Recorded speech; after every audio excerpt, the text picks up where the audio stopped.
Amanda, I want to thank you for letting me stay here. I know I'm a bit much sometimes and that it's been tough after Bob and all. And you've just been so wonderful. I mean, I make a mess and, well, I clean up afterwards, but it's not really your style. Sometimes I think you make me sane. Me? The day I make someone sane, they're in trouble. Anyway, I made you something as a thank you gift.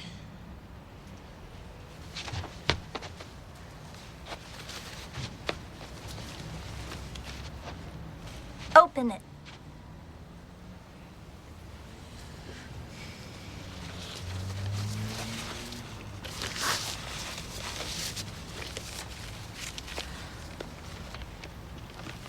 I went through your pictures and picked my favorite ones. And it took me forever because there's so many good ones.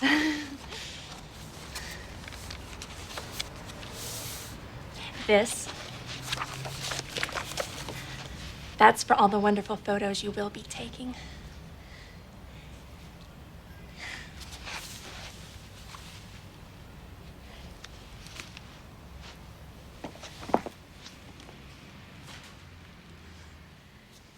Oh. I've had a strange day. Thank you.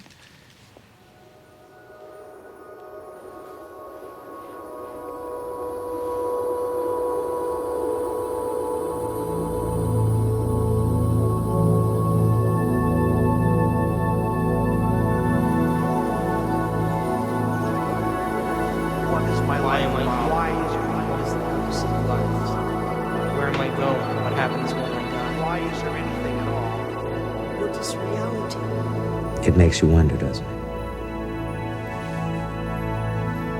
If thoughts can do that to water, imagine what our thoughts can do to us. Reality ultimately comes down to our Successful answer. Have you ever thought about what thoughts are made of? Is there a substance of thought? I guess it just depends on what you think is real. The world being possible timelines of reality. Until we choose. Are all realities in the quantum field existing simultaneously? Addiction is something real, something that you can't stop. There literally are different worlds in which we live. There's the macroscopic world that we see. There's the world of our cells. There's the world of our atoms. The world of our nuclei. These are each totally different worlds. They have their own language. They have their own mathematics. They're not just smaller. Each is totally different. But they're complementary. Because I am my atoms. But I am also my cells. I'm also my macroscopic physiology. It's all true. They're just different levels of truth. The deepest level of truth uncovered by science and by philosophy is the fundamental truth of unity. At that deepest subnuclear level of our reality, you and I are literally one.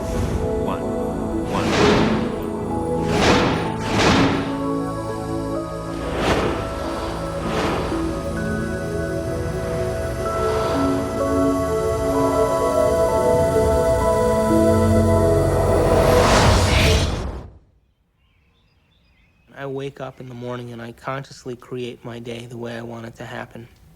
Now, sometimes, because my mind is examining all the things that I need to get done, it takes me a little bit to settle down and get to the point of where I'm actually intentionally creating my day. But here's the thing, when I create my day, and out of nowhere, little things happen that are so unexplainable, I know that they are the process or the result of my creation. And the more I do that, the more I build a neural net in my brain that I accept that that's possible. It gives me the power and the incentive to do it the next day. In addiction, we have a supreme, beautiful opportunity to decipher the difference between our intangibility of our nobleness of character and the day-to-day business of how that character is revealed in a three-dimensional world through our bodies.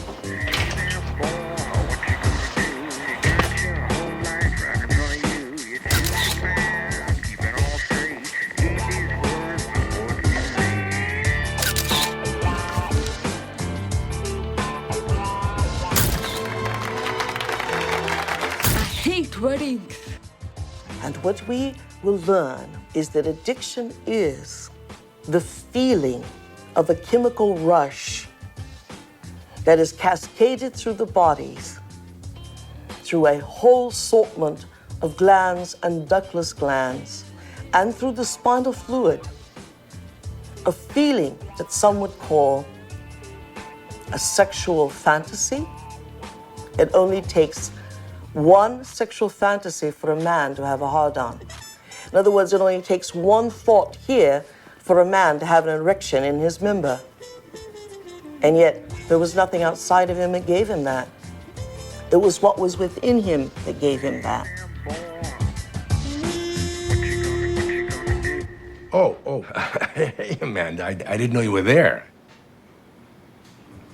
Guilty. A wedding. Come on, blink. This is a good assignment, if you'd see it that way. What to see? I do. They did. God, Amanda, I mean, you live in your past. I mean, everything with you is about what happened. You hate churches, you hate weddings, you hate guys. And I want you to go scope it out. Don't need to. I got married there. I know. I took the pictures, remember? You got too many memories clouding your vision. Oh, Amanda, you know you're the best technical photographer I have. And I want to have some great pictures. You know what? You need a good Polish wedding. And watch out for those good Catholic boys, huh? You meet the priest. Come on, get out of here. Bye. When I was younger, I had lots of ideas about what God was. And now I realize I'm not conscious enough to truly understand what that concept means. That I am at one with the great being that made me and brought me here and that formed the galaxies and the universes, etc. How did that get taken out of religion? It was not hard.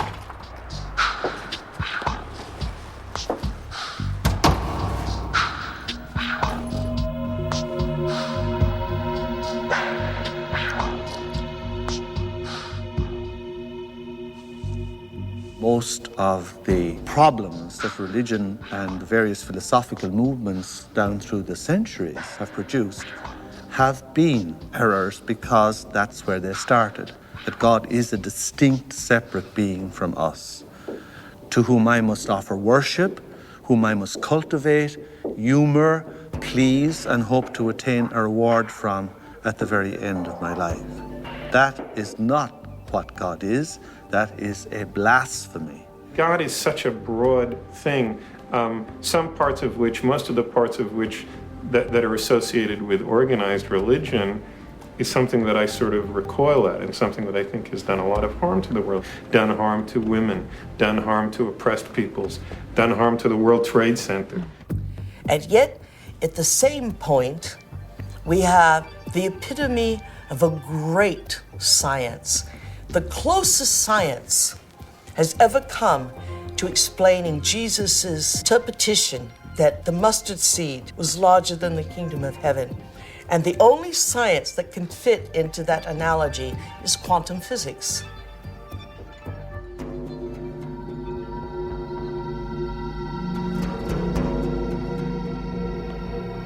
Now, we have great technology, from anti-gravity magnets and magnetic fields of zero-point energy.